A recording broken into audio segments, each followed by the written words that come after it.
just a servant, ready to serve people.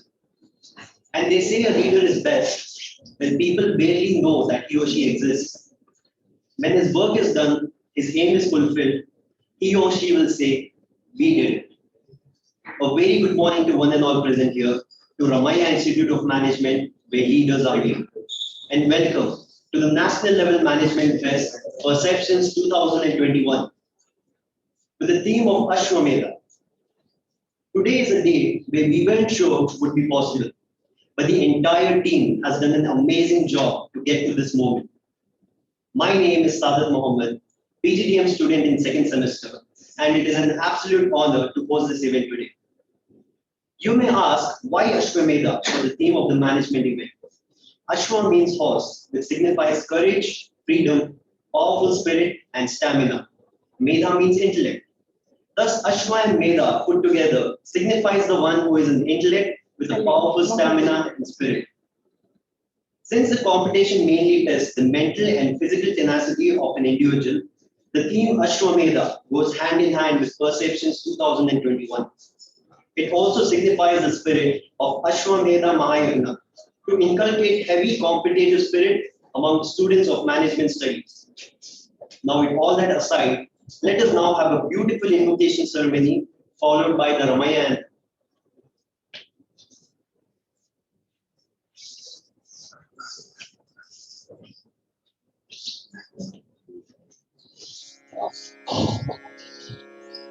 Shri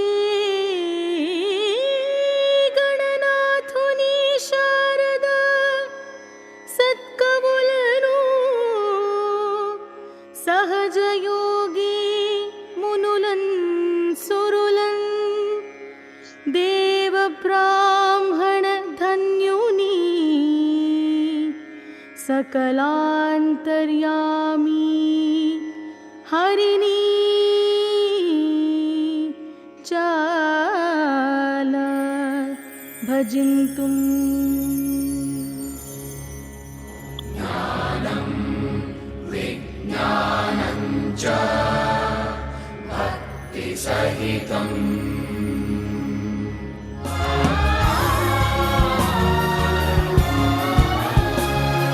Jnana Vijnana Vidya Vinaya Bhushana Ramayya Samoha Samsthana Jnana Vijnana Vidya Vinaya Bhushana Ramayya Samoha Samsthana Tare Niharite Agale Imalike Jayavennuva Ee Samsthanake Drashtararu Kattida ಕನಸಿನ ಸಾಮ್ರಾಜ್ಯವಿದು ದೀಪದೊಳು ಪ್ರದೀಪಗಳ ಬೆಳಗುವ ಶ್ರದ್ಧಾ ಸ್ಥಾನವಿದು ಅರಿವಿನ ದಿಗಂತರಾಚೆಗೆ ಜಿಗಿಯುವ ಸಂಪನ್ಮೂಲವಿದು ಗೃಹ ಗೃಹದಲ್ಲಿ ಗೃಹ ನಿರ್ಮಾಣಕ್ಕೆ ತಂತ್ರಜ್ಞಾನದ ಸೋಪಾನವಿದು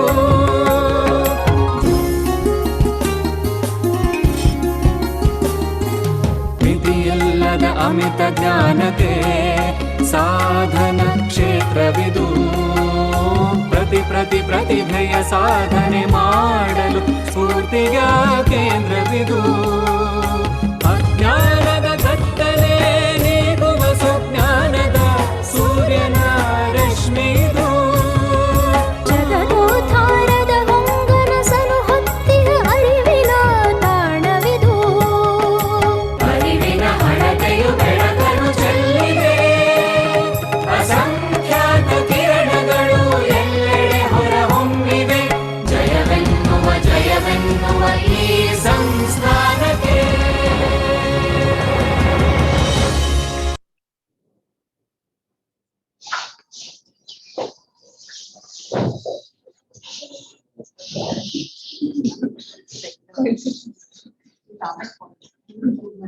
ಇಲ್ಲ ನಾನು fix ಮಾಡಿದ್ದೆ ಆಲ್ರೆಡಿ ಇದೆ. To invite Simple Kumari, second semester PGDM student who has been an integral part of organizing this event, to deliver the welcome address.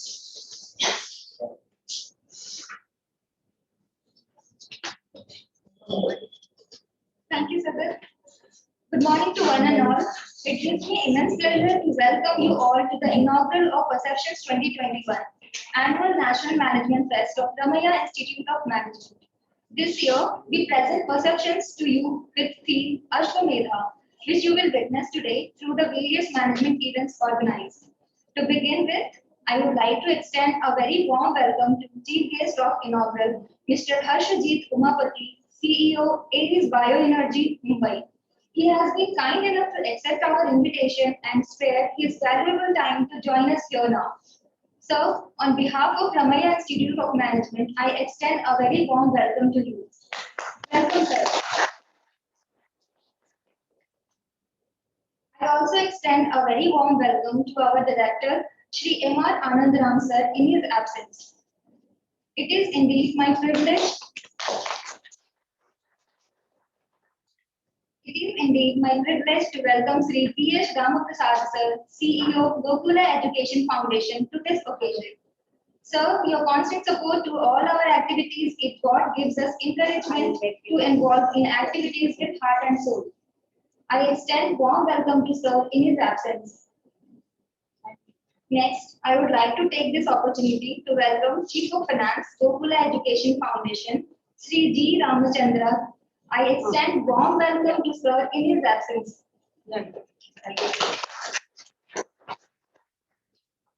Dr. Manashab Nagbhushan, our Director Academics, Research and Administration, has a yes for anything we ask. Ma'am is very encouraging and very supportive to all our curricular and extracurricular activities. Without her support, this event would not have happened. Ma'am, it gives me immense pleasure to welcome you on behalf of all of us. Hearty welcome to you, ma'am. I also take this opportunity to welcome the engine behind the show, Dr. Anuradha TN, who has been on his and supported by Dr. Sumuda PR and Dr. Bhanumati P and all other faculty members.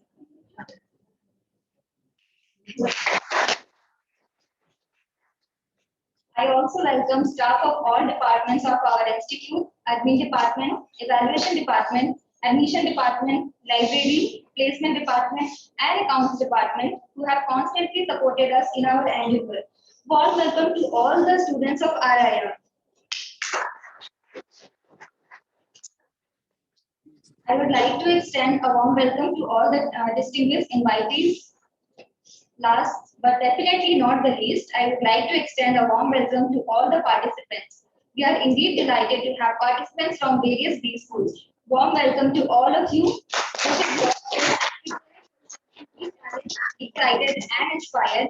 We hope that you will have that spirit and continue with whatever we have to do and try to see with all the challenges and constraints, achieve something out of this. So today, whatever we are doing, this Ashwamedha or the Perceptions of 2021 is a classic example of the undying spirit of the students. That despite all these challenges, we will not stop. We will go ahead and pool in all the resources, bring together a large number of participants. With that, we have the faculty spirit also, the undying faculty spirit to support the students in doing whatever they would like to do. Because if you take a postgraduate program, we have a limited period of time. It is only for 2 years. And all the learning has to happen in a period of 2 years. And if we say that it is the pandemic and we are not able to do anything, the process of learning stops there. So, because of this, we have been progressing as a nation, as an economy, and even at the global level, whatever changes are happening is because of this human spirit. So, I'm really taken aback that this is the kind of energy that people can bring in. And when today morning, when I spoke to Anuradha ma'am, she said that 180 participants have registered. This shows that there is such a great enthusiasm and energy in the people to come together and do something of this kind. Only such of these events can bring that kind of a learning, because ultimately what we want is every minute of ours, every moment of ours is a learning experience. We change, right? When we talk about Kaizen, we are talking about continuous improvement, and even life goes on like that. So what is yesterday is not today. So we would have progressed from yesterday to today and today to tomorrow. So that is the progress that is happening over a period of time. And this perceptions, I'm sure that is one such milestone which will certainly add to the learning of all those participants, all those organizers and the faculty who have involved in this whole process. Okay, so I congratulate all of you for coming together and showing this kind of a spirit in putting together all your energies and making possible a very humongous event, which you know that in non-pandemic situations, how much of effort we would have put in, right? So this is also the spirit of the Ramaya group of institutions, like how an institution which started in 1962 has progressed to this level. We have more than 21 institutions in a single campus with a multidisciplinary environment here. In 1995, the Ramaya Institute of Management, we started and we have grown to this extent, and we are able to be recognized as one of the leading business schools of the country. So this is only the spirit. I wish that all those who are a part of this program will carry the spirit, will carry the energy to the next level and see to it that the same will be passed on to the coming generations. Thank you so much.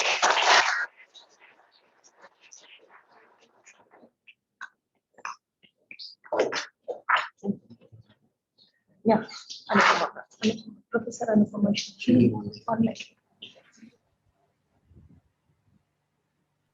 Thank you so much, ma'am, for the enlightening words and for motivating all of us. Now I would like to invite Professor Anupama Shah to introduce our chief guest for today. Good morning, everyone. It is my pleasure to introduce our esteemed chief guest, Mr. Harshajit, for this event. Harshajit has experience of over 20 years in corporate roles in consulting. He completed his graduation from Mysore University and MBA from XIME Bangalore. He also went on to pursue a general management program from Harvard Business School. And he's also an author, and he has published 5 children's books. He has worked with industry giants like Bharti Airtel, Motorola, and Bharat Matrimony. He has spent time as a product manager and as a sales manager, and has handled various business roles for the past 14 years across different markets and industries.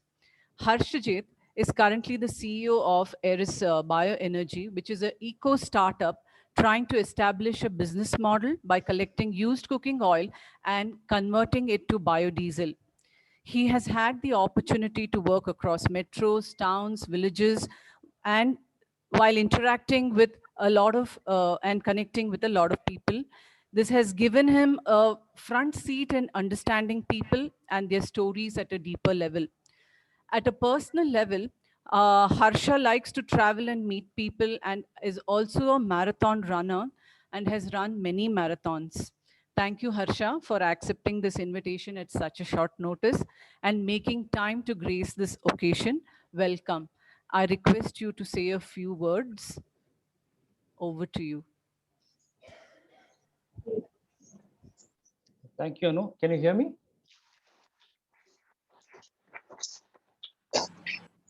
Yeah. Yes. Hello. Yes. All right, thanks.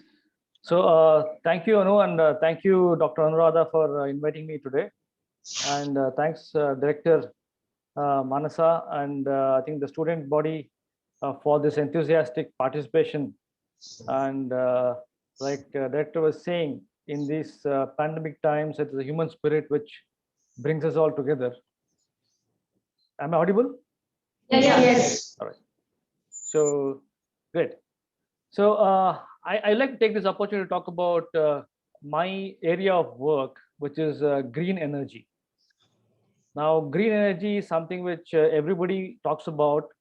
Pollution is something which everybody talks about. And today we look at this pandemic as a health crisis.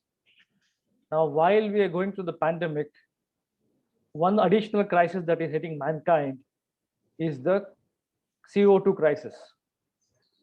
The CO2 crisis basically means the carbon dioxide in the history of the world has reached a level which is unprecedented.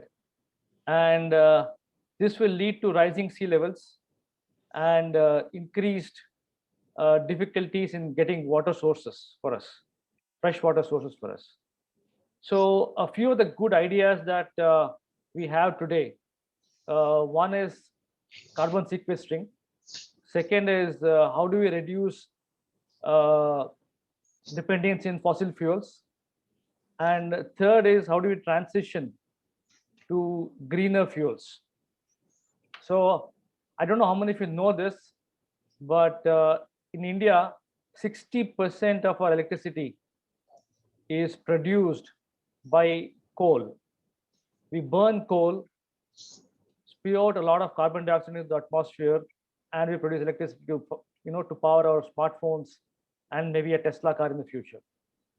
So if I drive a Tesla car, not today, but in a few years from now, but I'm using electricity by a coal plant, is it really helping us reduce pollution, or is it just shifting pollution from city to the thermal power plant? So the net objective of us as a society is to reduce pollution totally, and the objective is by 2050 we should become carbon neutral. That is the target which many countries are adopting. India may get a little more time to do that, but this is where I see an opportunity for many of you young students to shape your career into. Now, when I interact with students, a lot of them have told me, what do you want to do? They say, I want to have my own startup. And the next question, why do you want to have a startup? The answer that comes up is, I want to make it a unicorn. Unicorn basically is $1 billion company, or about 7,300, 400 crores in Indian rupees. And so just to give the size of what eco startups can do in the next 15 to 20 years, is there is room for at least 250 unicorns in the environmental startup space. That means 250 companies which can be bigger than $1 billion valuation. So even if a small percentage of you start into this space as young adults, there is a whole lot of money that can be made, whole lot of contribution to society and environment you can do. So a little about how we went about doing it. Now, the first thing about a startup is everything starts with a passion and a great idea. Now, this idea per se has no meaning unless it can translate to a business opportunity. Because startups are not working in the social sector space, they're working in the for-profit space. And to validate the passion, you need to build a business case. So what do we do as a company? Aries Bioenergy is a company. We collect used cooking oil from various eateries across Mumbai and Pune and rest of the cities in Maharashtra to convert it to biodiesel. So all of us know idli and we all know vada. And let's say there's a vada that is fried and oil that is left over in a Kamat or a Woodland hotel. And what happens to that after that? Did you ever think about it? Does the oil get drained out into the sink? Does it get given to adulteration? Does it go to making something more productive like biodiesel? So for a typical Indian household, the oil that is used for frying, and if it remains after frying, it goes for making atta or chapati. And if even little more remains, it goes to the garnish. And that's typically what a household does. But what about commercial eateries where large quantities of oil is there? What about somebody like Lay's chips That is Pepsi. What about people making large quantities of samosa, large quantities of kurkures? So what happens to the oil that these guys use? So a typical estimate of a city like Mumbai gives out 100 tons of used cooking oil every day. Every day. For the last 2.5 years, we've been struggling to get just 5% of the oil. So the business case we did was built on the fact that people will willingly give up the oil. But the stumbling block we are facing is people don't want to give up the oil willingly. We have to really go and convince people, even after we will tell them it's a very good cause. The reason is there's a large adulteration market active. 60% of oil consumed outside home is mostly adulterated across all cities in India. So next time you reach out for a pani puri or reach out for a samosa on the roadside, please have that extra warning with yourself saying, okay, this oil may be adulterated, which I'm going to eat. Okay, we all Indians are strong. We had that and we survived, but I'm just telling you that it's adulterated oil. So the next thing what you need to do as a, if you need to have a startup, is what is the size of opportunity?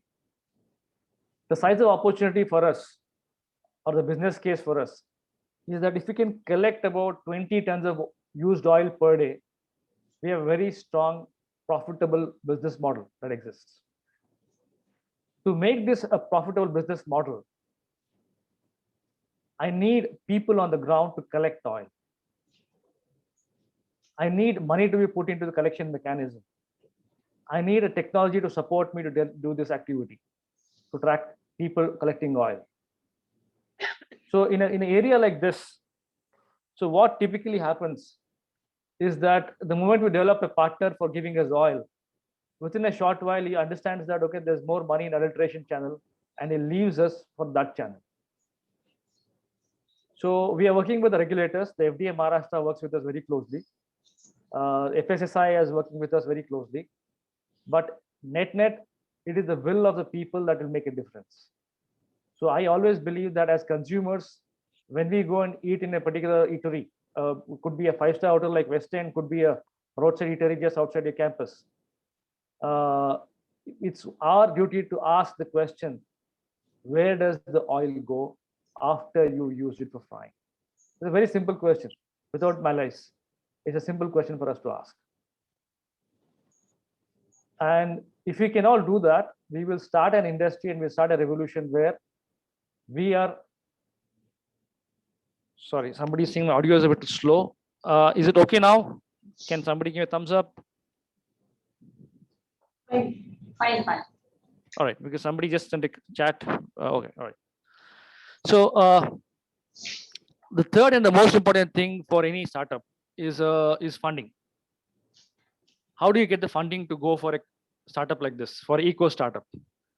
Now, we want to start a company like Cred, company like Uber, company like Swiggy. Now, these are models that exist today. People already know last mile delivery. People already know food delivery. People already know a credit rating agency. So it's quite easy to get funding for those kind of companies as long as you have the right connections. And for eco startup, what happens? How does it start? So this company of Aries has started with a lot of money funded by the promoter himself. I'm not the promoter of the company, I'm managing the company. So the promoter has put in his own money into this because he believes in the idea. So when we have spoken to investors, till date, we only hit a wall saying that to come back to us when we grow large. So the chicken and egg question comes back, right? How do you grow large without money? And how do you keep surviving till you grow large? So as of today, the pandemic came in unexpected out of the blue. Now people like us stopped eating out because we are scared of getting infected, which is naturally the concern which all of us have. So hotels and by and large eateries are doing only about 40 to 60% business of what they were doing pre-pandemic today.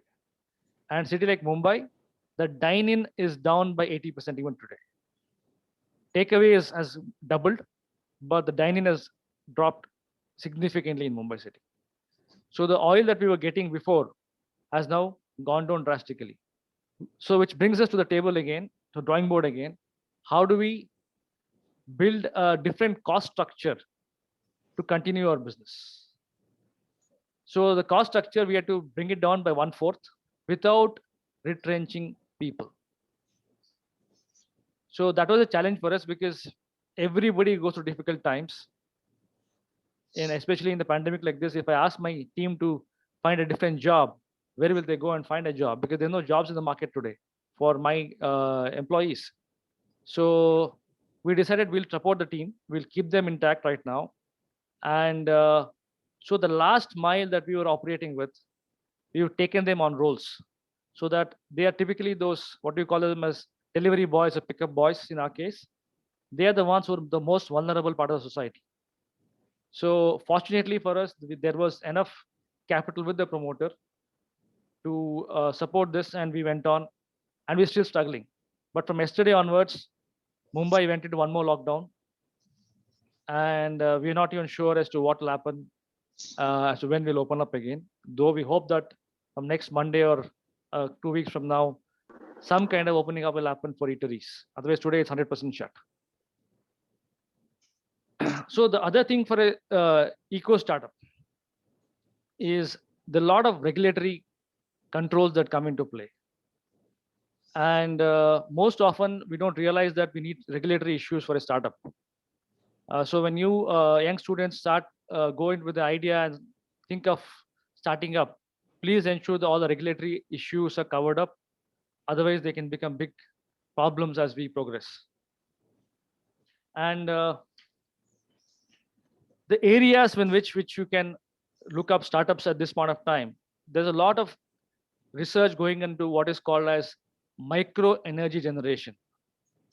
How do you create a micro windmill, which does not require a huge wind farm to be created, a rooftop windmill that could, power lights in the conference room. And this is an Apple waiting to happen. I mean, say Apple waiting to happen. Steve Jobs created Apple. He brought in design, he brought in technology, he brought in a business model together by creating an app store and so on. So the same thing can be created in the eco startup space. So a few bright kids, I'm sure, will create this space. And there's an Apple, there's a Uber, there's a Facebook, there's a Google ready to be created in the eco startup space. There's huge amount of research that is going on. Somebody has to take the initiative to commercialize and what can I call it as commoditize the technologies. So this is all I want to say, because I think this 15 minutes is, I don't want to exceed my time.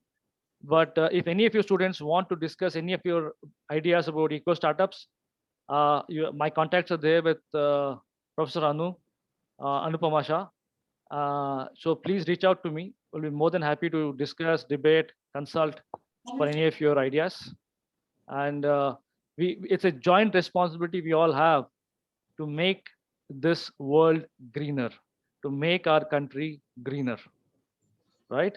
So I just hope that a few budding entrepreneurs in you will rise up to the occasion, accept the challenge, and make it happen.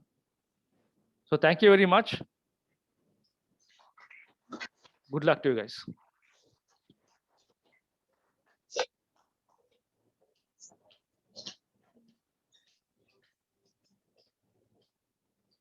Thank you so much, Mr. Harshadip, for these inspiring words. It is a great initiative to work on our environment and to make all of our life better.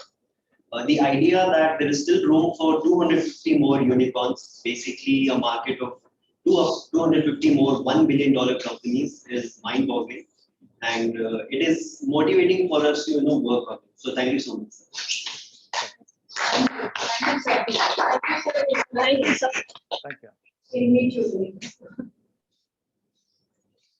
And now, Ms. Shubhangi Das, second semester PG Engineering student, who has also played a crucial role in making Perception 2021 possible, will give the vote of thanks.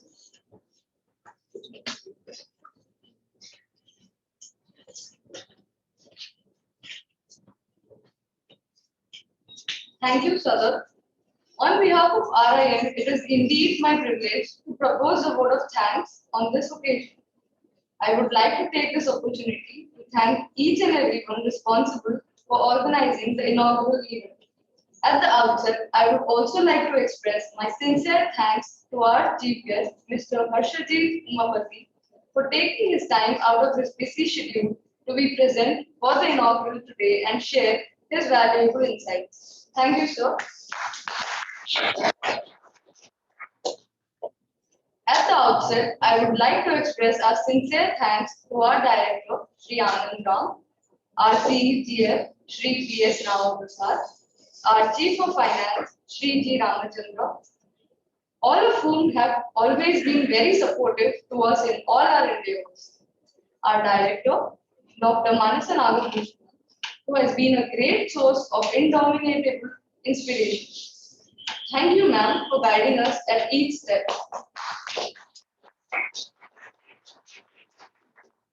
Sincere thanks to the Perceptions Coordinator, Dr. Anuradha, for spearheading the event, supported by the faculty team. I would,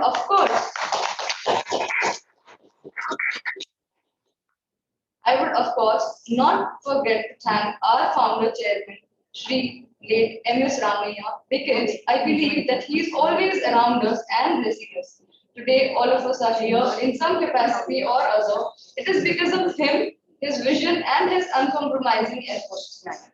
Thank you, faculty members, for your continuous inputs, insights, which has helped us organize various events. I would like to acknowledge all of the staff, supporting staff, head, members of various departments for their support extended. And of course, I would profusely thank all participants from various institutional colleges and registering in large numbers. Thank you, participants. We hope that this one-day fest be fun-filled and enriching experience for all of you. Thank you, Monica.